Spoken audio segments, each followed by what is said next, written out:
আউলিয়াদের রহস্য, আসরার মানে কি? আউলিয়াদের রহস্য কিতাবের মধ্যে আমি এক লাইব্রেরি কুমিল্লা এই এখান থেকে লাইব্রেরিতে কিতাবটা খুলে আমি একটু পাতাটা উল্টেই দেখলাম যে মারাত্মক একটা ঘটনা লিখলো। তখন আমি এটা পড়লাম, বলছে আল্লাহর ওলিরার কত তীক্ষ্ণ দৃষ্টি।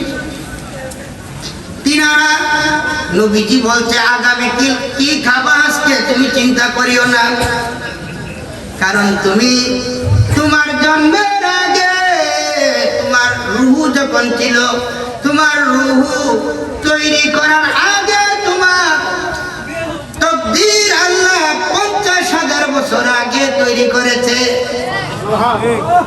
সেই তাকদীর অনুযায়ী যা হবে আগামীকাল তাই, তুমি আজকে চিন্তা করিও না। সকালবেলা তোমার রিজিকের ফেরেশতা তোমার রিজিক নিয়ে আসবে। আসরারুল আউলিয়া কিতাবে লিখতেছে এক ব্যক্তি ভিক্ষা করে। কি করে? ভিক্ষা। আর ভিক্ষু গহন ফজরের পরে জ্বালাও আমরা এইদিকে যাইনি। যদি আসে আমরা ওই বাসার কাম করবা, তোমার ভিক্ষা করার লাগতো না, আমি কামলা। আবার তারা কুমিল্লাতে ভিক্ষা বেড়ে আমার সাহায্য চাইছিল, মেয়ে বিয়ে দিত। পাইতুন না চারটাবার আছে না পুলিশ লাইনের সামনে 5 তলায়।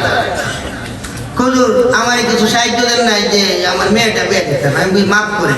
সেই হুজুরের স্বভাব খারাপ, আমার হুজুরের বলে স্বভাব খারাপ। ওই যে মোল্লার মাইসের কাছে নিতে পারে, এটা দিতে পারে। কপ করে ধরে আমার পাঞ্জাবি খুলে দেবো, গায়ে সরবে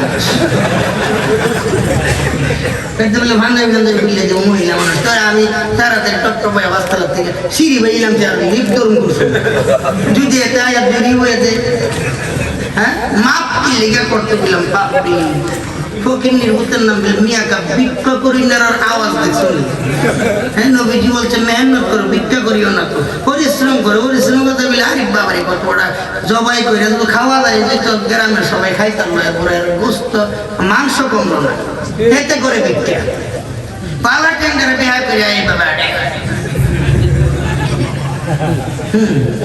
আবার সুন্দর করে জায়গা জুড়ে সিন্দিদা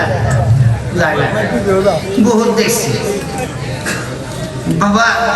আমরা ভিক্ষা করে আমরা তারাই না কেন, আবার আমরা কোনো ক্ষতি হয়ে লাগে। কোরআন শরীফ, সাইলকে তোমরা ধিক্কার দিয়ে তাড়াইও না। এখন নবীজি বলছে, দয়াল নবীজি শিক্ষা করো না ভিক্ষা, মেহনত করো সবাই। ছোটবেলা শোনেন নাই? সেটা হাদিস শরীফে আছে, হাদিস শরীফে একটা অধ্যায় আছে। তাহলে নবীজি বলছে ভিক্ষা করো না, আবার আল্লাহ কোরআনে বলছে সাইলকে ধিক্কার দিও না। এখন দুই ব্যাখ্যা মিলাই আজকে রাত সমাধান দিতে পারবো। এটারাই কি দিলাম, আরো বহুত কথা আছে। 12টা উঠে গেছে সামান্য সময়, কিন্তু মোবাইল বন্ধ করে তুমি সময় না দেখার জন্য।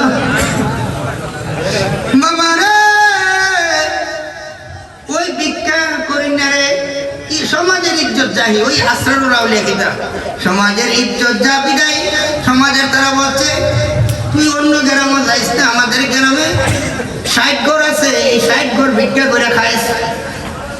60 ঘরতে মনে করেন চাল হচ্ছে 5 কেজি, 2 কেজি বিক্রি করে বাজার করো, আর বাকি 2 কেজি তোমার ঘর খাবারের জন্য রাখো। একদিন তার একজন পরামর্শ দিল, পাশের গ্রামে তো 60 ঘর আছে, এটা যদি করস তাহলে তো এই 5 কেজি আনামি থাকলো, তাহলে তুই এইভাবে জমাইতে জমাইতে একদিন কিন্তু তোর আর ভিক্ষা করার জন্য আর মতন হয়ে যাবে। কইটা তো কথা, পরিশ্রম 12টার ভিতরে তো শেষ 60 ঘর না, আর 2 ঘন্টা লাগলো। আজকে জামগা বেগের সালার রাখছে না, চলে গেছে। আয়া খুশি গোসল দিয়ে আয়া সাল বাইপা দিয়ে 5 কেজি কারবারটা গেছে। এই টেনশন করতে করতে ব্যক্তি ঘুমাইলো। ঘুমের ঘরে স্বপ্নে দেখে তোমার তকদিরে আছে 5, তুমি 120 ঘর করলো 10 হবে না। ও বাবা রে, তুমি কোথায় ঘুরো, বড় লোক হয়েছ, আমি দেখেছি ইমানদার সারা বড় লোক এই জগতে আর কেউ নাই। ওইগুলো বড় লোক, এটা নাম কর্তা। ইমানদার ব্যক্তির নামকরণ লাগে না, ইমানদার ব্যক্তির মানুষ এমনি সম্মান করবে। নাকি মিথ্যা বলছি? বাবা অনুরোধ করব, রেজবি মাওলার আলোচনাগুলো শুনেন। প্রত্যেকের ঘরে মোবাইল আছে। মোবাইল আমি ব্যবহার হারাম বলি না, না জায়েজ বলি না, তবে মোবাইলটা আমরা ধরি, বালাগুলা করেন, খারাপগুলা কথা বুঝেন না মানুষ। আল্লামা আব্দুল হক মুহাদ্দিস দেলভী, দেখি তো আমরা মানি আব্দুল হক মুহাদ্দিস দেলভী রাদিয়াল্লাহু তাআলা আনহু তিনার কিতাবের মধ্যে লেখলো খতনা করেন, খতনা করাইলে, এই খতনায়ে সুন্নাত করাইলে, এই খতনায়ে সুন্নাতকে আনন্দ যদি করেন, এই দিনও বাধ্যবাধ না, ইসলামিক গানের ব্যবস্থা করা সুন্নাত। এখন আবার আরেক কথা বলা লাগে, আপনারা কবার খাইছেন খারাপ টেবিল দিয়া ব্যবসা শুরু করছেন গুরু আইনা। এমন যদি ব্যবসা হয়ে যায় পরের দিন আরো এক আঙ্গুল কাটেন না। এমনি দিলেন চামড়া কাটা সুন্নাত, আবার টেবিল দিয়ে দিলেন, এটা বলে পাওনা। তো লেখেন কেন আবার তোমার দিতেছে, এটা হিসাব মোড় হইব না, লেখি এটা তো আবার তা যদি আরেকদিন দেয় তোর পয়সা কেটে তুই এর থেকে বাসর নিয়ে তুই খাওয়াইতে না, এত হোটেলে খাই হইতো, এত হোটেলে খাইতো। সুন্নতের খেলাপ করে চামড়া কাটলো বলে টাকা দিয়া খায়। এই সমাজে এখন 5টা যদি খতনার দাওয়াত করে মানুষ ফকির এলাকার টাকা যেতে দিতে, আবার 1000 কম দিলে ইজ্জত থাকে না। কিতাবটা খুলে আমি একটু পাতাটা উল্টেই দেখলাম যে মারাত্মক একটা ঘটনা লেখলো। তখন আমি এটা পড়লাম, বলছে আল্লাহর ওলিরার কত তীক্ষ্ণ দৃষ্টি।